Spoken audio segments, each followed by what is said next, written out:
The night was colder than usual in the mountains of Montana, and the small cabin at the edge of the timberline sat in perfect silence. She's protecting. Inside, Daniel and Claire Matthews thought they were finally getting a rare evening to themselves. After months of sleepless nights caring for their baby daughter, they had trusted their oldest friend, Rebecca, to watch the child. But as they sat in a booth at a rustic steakhouse 15 minutes from home, Daniel's phone rang, and the voice on the other end shattered their peace. "Daniel, Claire, you have to come home right now." Rebecca's words came out in gasps, high-pitched and frantic. "That bobcat of yours has gone crazy. She's trying to kill me.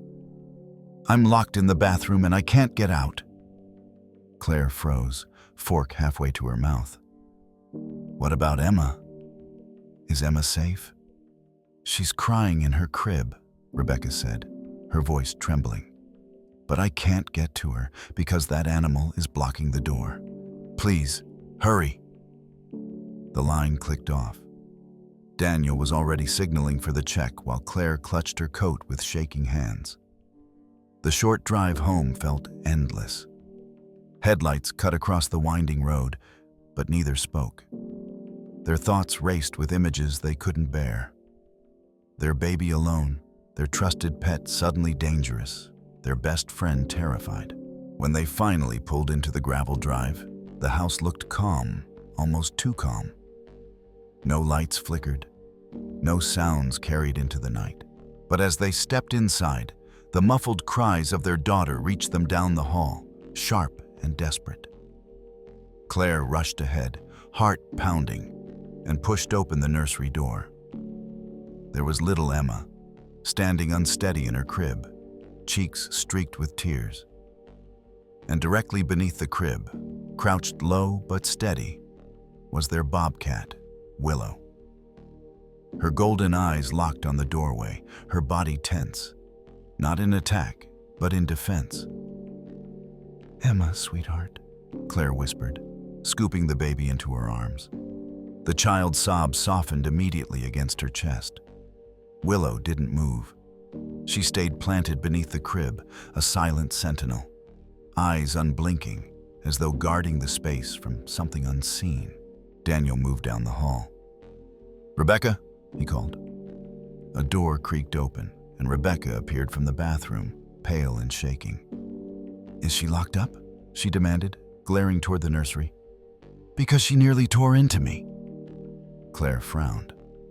Willow hadn't moved an inch. Something about Rebecca's tone, more anger than fear, stuck in her mind. Rebecca pointed a trembling finger toward the nursery. "That wild thing doesn't belong in a house with a baby. Tonight proves it. You need to get rid of her." Daniel exchanged a glance with Claire. Neither replied. They couldn't shake the image they had just seen. Willow not attacking, but protecting. Protecting Emma from what? And that was the first time Claire felt it. A suspicion, faint but heavy, that maybe the real danger in the house hadn't come from the bobcat at all.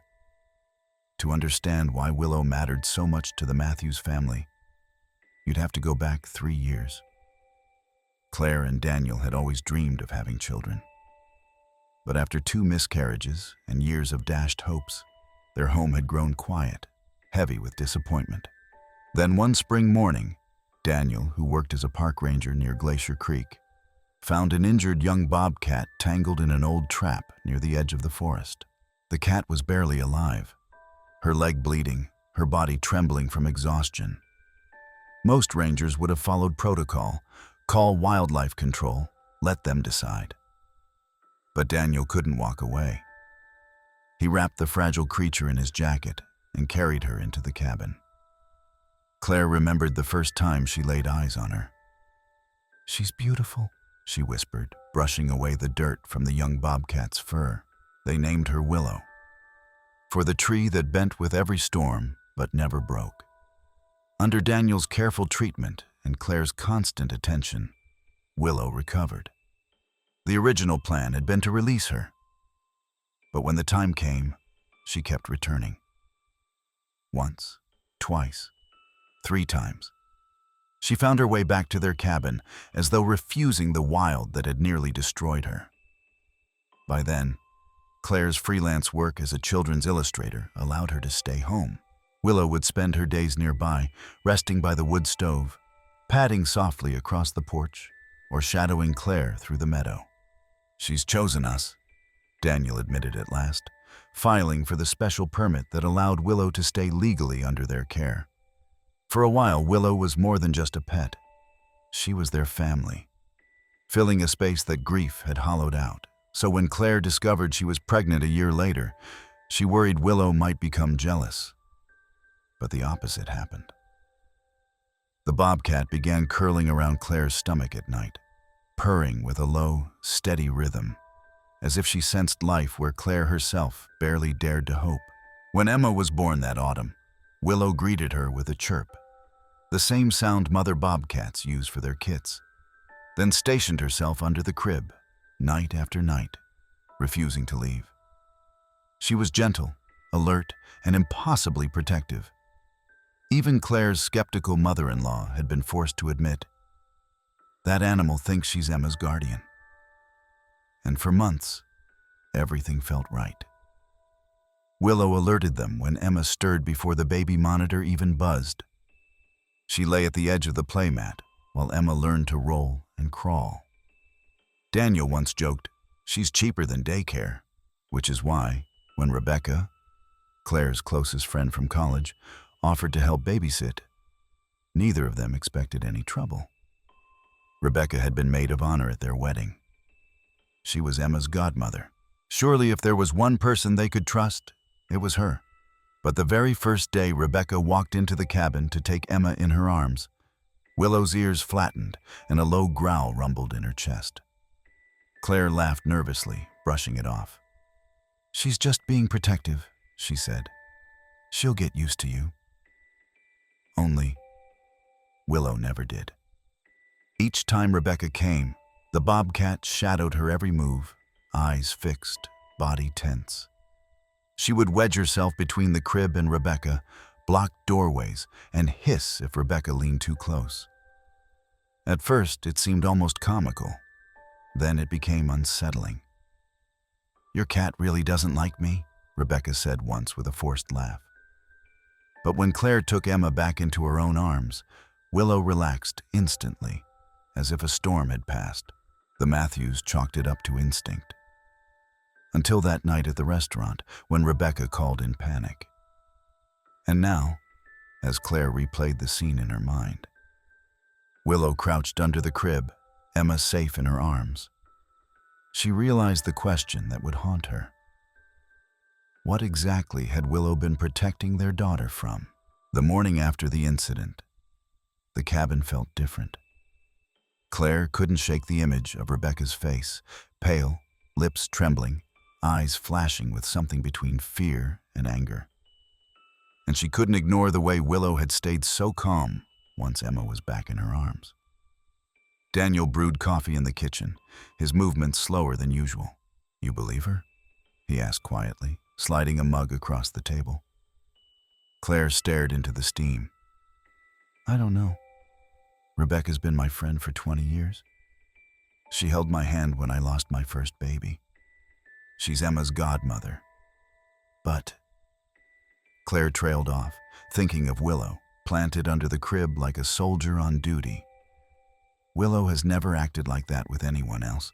Not with your mom, not with neighbors. Just Rebecca." Daniel nodded grimly. Animals don't lie. They don't play games. If Willow saw something, she saw it. Still, the idea that Rebecca, the woman who once drove Claire to every doctor's appointment, who threw her baby shower, who whispered prayers in the hospital waiting room, could pose any kind of threat felt absurd. Claire told herself it was stress, nothing more. But Willow wouldn't let it go. Every time Rebecca arrived, the bobcat's posture shifted. Head low, ears back, eyes narrowed. She didn't attack, but she never relaxed. She prowled behind Rebecca like a shadow, her tail twitching with tension.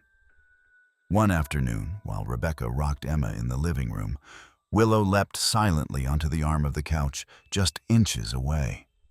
Rebecca froze. "I don't know how you live like this," she muttered, her smile brittle. "It's like being stalked in my own friend's house." Claire tried to laugh, but it didn't land. She noticed how Willow's gaze never wavered, always fixed on Rebecca's hands, as though tracking every movement. Weeks passed, and the unease grew. One evening, after Rebecca had left, Claire sank onto the couch with Emma asleep against her chest. "Maybe we should stop asking her to babysit," she admitted. Daniel looked up sharply. "You think Willow's right?" Claire hesitated. The question itself sounded ridiculous. Yet deep down, she couldn't ignore the small shiver that ran through her each time Willow hissed at Rebecca.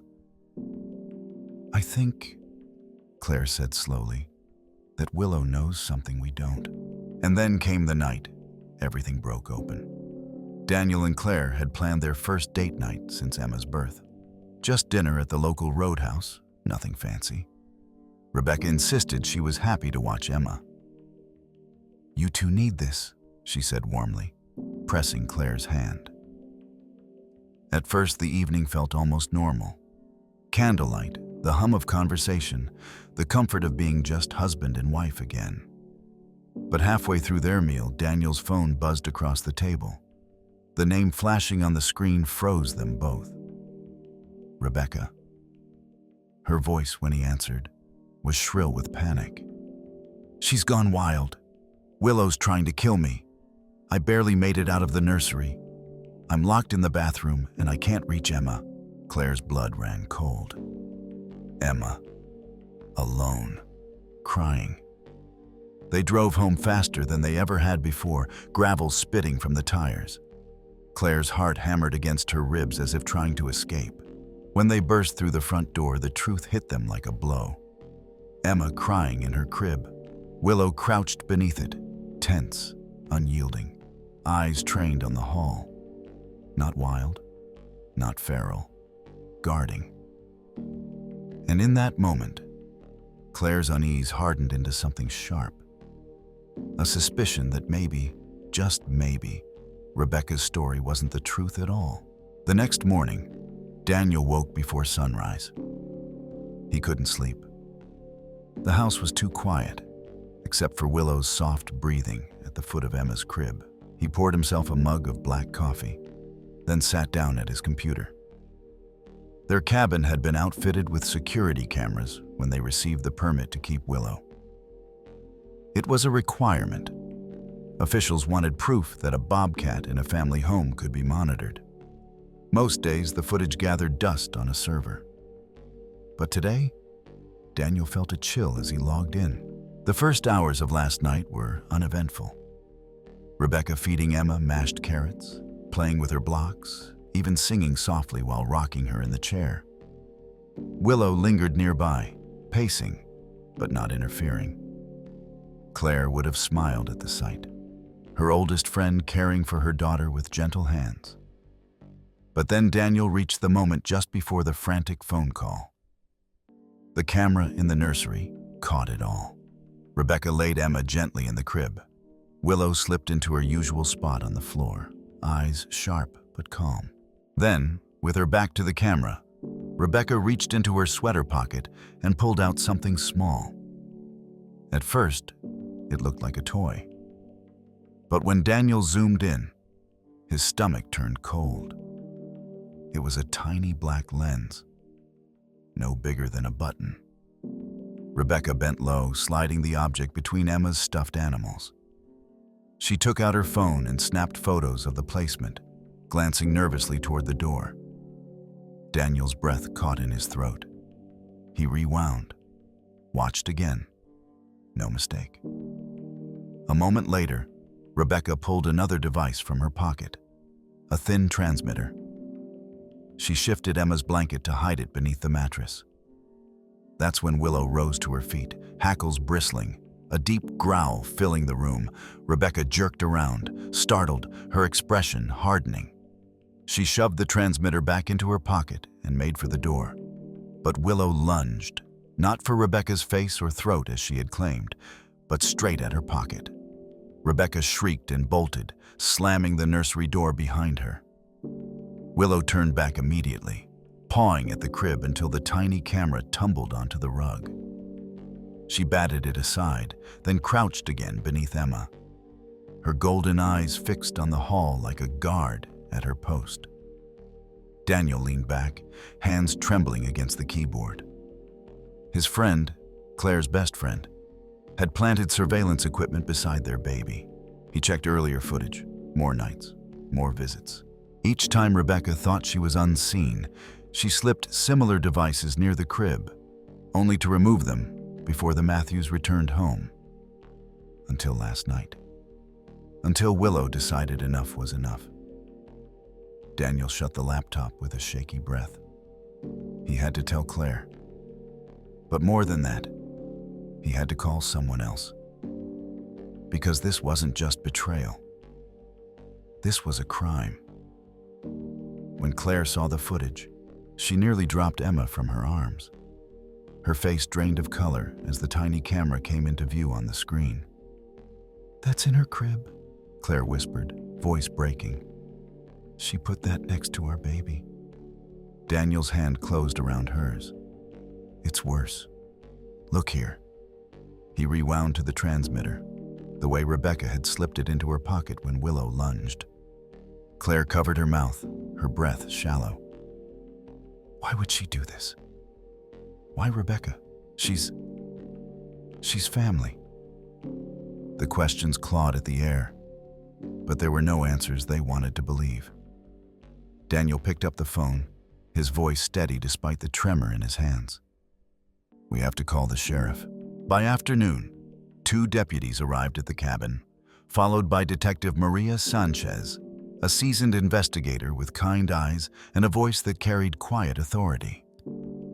Willow had been secured in the bedroom for safety, though Claire hated shutting her away. Detective Sanchez set the recovered device on the kitchen table beneath a clear evidence bag. "This isn't a baby monitor," she said grimly. "It's a pinhole camera with a live feed transmitter. Whoever was receiving the feed could watch your daughter in real time from anywhere in the country." Claire swayed, clutching Emma close. No, that can't be right. She's my best friend."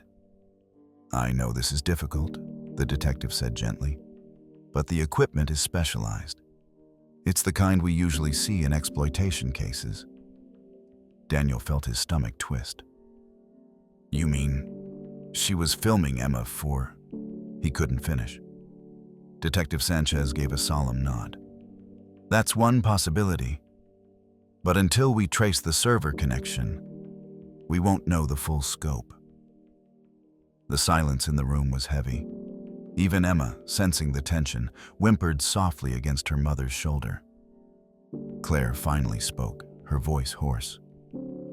"If Willow hadn't stopped her." The detective's eyes softened. "Your Bobcat may have saved your child from becoming part of something much larger and darker. Animals have instincts we can't always explain. In this case, those instincts may have been the difference between safety and tragedy." Rebecca was arrested later that evening. The sight of her being led to a patrol car in handcuffs was something Claire wished she could erase from her memory. Neighbors peeked from porches, whispering as the red and blue lights flickered across the quiet Montana road. When the cruiser disappeared into the night, Daniel wrapped an arm around his wife. "We'll get through this," he said, but his voice cracked, betraying the weight he carried. Inside the cabin, Willow pressed her head against Claire's leg as if she understood. Claire knelt down, tears streaming freely now. "You knew," she whispered, stroking the Bobcat's fur. "You knew before any of us." And for the first time since the nightmare began, Claire allowed herself to cry. Not just from betrayal, but from relief. Relief that a wild creature had stood guard when the people she trusted most had failed. The days that followed blurred together in a haze of police interviews, paperwork, and restless nights. Every time Claire closed her eyes, she saw Rebecca's face, smiling in old photographs, holding Emma at her baptism, then the cold flash of betrayal captured by the nursery camera. Detective Sanchez returned often, updating them on the investigation. One morning, she arrived with a folder tucked under her arm, her expression grim. "We've traced the signal from the devices Rebecca planted," she explained, sitting at the kitchen table. "It was streaming to an encrypted server linked to a wider network. We've already made several arrests across 3 states." Claire felt sick. "So it wasn't just her?" "No," Sanchez said. "She was part of something organized. But thanks to your security footage and to your Bobcat, we caught it before Emma's images were widely distributed." Daniel exhaled sharply, dragging a hand down his face. "She was in our home, eating at our table, watching our baby, and the whole time..." His voice broke, and he pushed back from the table, pacing the small kitchen. Claire sat silently, Emma asleep against her chest. Willow lay curled at her feet, golden eyes watching every flicker of movement. When Claire's tears spilled over, the Bobcat lifted her head and pressed against her leg as though to anchor her. That evening, after the detectives left, the couple sat on the porch swing while the sun dipped behind the mountains. Emma cooed softly in her mother's lap, and Willow stretched out beneath the railing, ears twitching at every forest sound. "I keep thinking about all the times I doubted her," Claire murmured. "When she growled at Rebecca. When she blocked the crib, I told myself she was just being territorial. But she was telling us something all along." Daniel put an arm around her shoulders. "You trusted the wrong person, but Willow didn't. She saw the truth when we couldn't." The news spread quickly through their small town. Local papers called Willow a guardian angel in fur. Neighbors stopped by with casseroles and soft words, both comforted and unsettled by the story. Some marveled at Willow's instincts. Others shook their heads, muttering about wild animals and danger. But in the Matthews cabin, there was no doubt. Willow wasn't just a bobcat. She was family, the protector who had stood between innocence and evil. One night, as Claire tucked Emma into bed, she lingered at the crib. Willow was already there, lying close enough for Emma's tiny hand to reach through the slats and brush against soft fur. The baby giggled in her sleep, fingers curling gently. Claire whispered into the dim room, her voice steady now. "You saved her. You saved us." Willow's ears flicked, her eyes half closed as if she already knew. For the first time since Rebecca's arrest, Claire felt something she hadn't in weeks. Safety. Not because the doors were locked or the deputies drove by more often, but because a wild heart had chosen to guard her child and had never wavered. Winter settled hard over the Montana Valley. Snow stacked thick on the cabin roof, and icicles clung like silver daggers to the eaves. Life slowly began to stitch itself back together, though the scar of betrayal never truly faded. The trial came quickly. Claire sat in the courthouse, Emma bundled against her chest, while Rebecca was led in wearing shackles. She didn't look at them. She kept her eyes fixed forward, jaw clenched tight.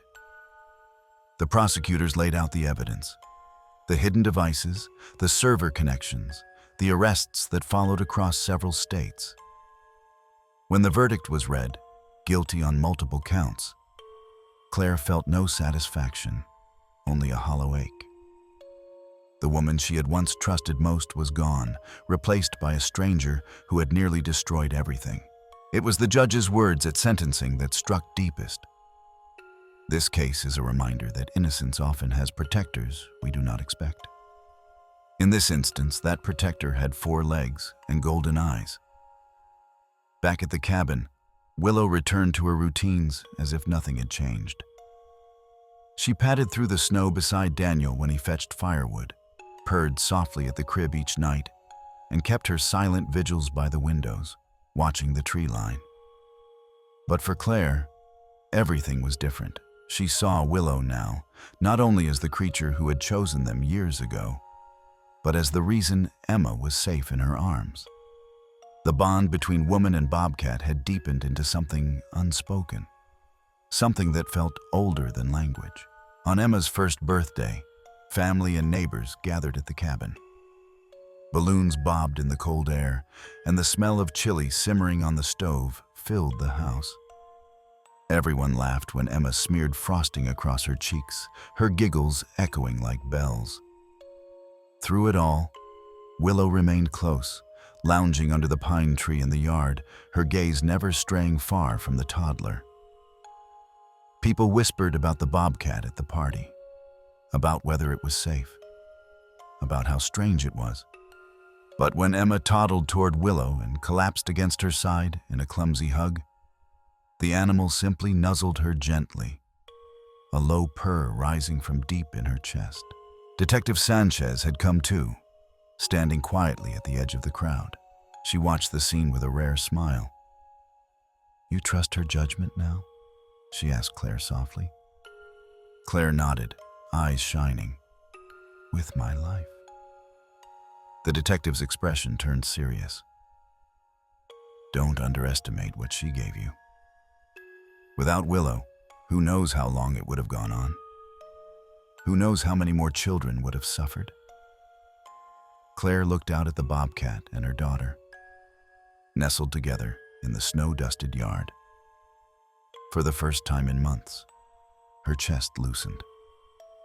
Willow hadn't just protected one child. She had helped end something far darker. She had given justice to families who didn't even know her name. And in that quiet corner of Montana, with the mountains watching and the snow drifting down, a wild guardian kept her silent watch, reminding everyone that sometimes the fiercest protectors don't come in human form. Spring returned to the mountains, softening the edges of winter. Meltwater rushed through the creek, and the meadow near the cabin bloomed with wildflowers. Life, at last, began to feel normal again. Emma was 2 now, toddling across the yard with a wobbly determination that made Claire laugh and cry all at once. Willow trailed just behind, her golden eyes alert, every step measured. Some mothers feared letting their toddlers play near animals, but Claire trusted the bond she had seen with her own eyes. Neighbors sometimes stopped by, still curious about the story that had spread beyond their small town. National news had called Willow the Bobcat who uncovered a secret. Wildlife magazines debated whether her behavior could be explained by instinct alone. But for Daniel and Claire, none of that mattered. They didn't need theories. They had lived the truth. One afternoon, as the family celebrated Emma's birthday with a small gathering in the yard, Detective Sanchez appeared again, invited as a friend now rather than an investigator. She leaned on the porch rail, watching Willow with the child. "I've worked law enforcement for 20 years, she said, "and I've never seen anything like this. You know, the judge mentioned her in the sentencing remarks. Said it was a reminder that innocence has many guardians, not all of them human." Daniel handed Claire a slice of cake, his gaze following their daughter. Emma was on the grass, chubby hands clapping as Willow crouched beside her like a spotted shadow. The Bobcat allowed Emma to lean against her fur, even tug at her whiskers, without so much as a twitch of irritation. "She saved more than just Emma," Claire said softly, her eyes glistening. "Those other children, the ones we'll never meet, Willow saved them too." The yard grew quiet for a moment, as if everyone there understood the weight of what had been spoken. The sun dipped lower, bathing the clearing in golden light. Emma blew out her candles with help from Daniel, while Willow sat a few feet away, watchful as always. Later, as dusk settled and guests began to leave, Claire lingered on the porch, Emma drowsing in her arms. Willow padded up the steps and curled at her feet, her presence solid and grounding. Claire bent down, pressing her forehead gently to the bobcats. "You gave us more than protection," she whispered. "You gave us back our trust, our faith. We'll never doubt you again." Willow blinked slowly, then turned her gaze toward the darkening tree line. Out there, the wild waited. But here, beneath this roof, she had found something worth guarding. And so, each night as Emma fell asleep, Willow resumed her silent post beneath the crib. A wild sentinel who had chosen a family, who had faced down betrayal, and who had proven that love, in its fiercest form, can come from the most unexpected place. In the Matthews home, Willow would never be just a bobcat. She was their hero, their guardian, their unyielding light in the darkest hour.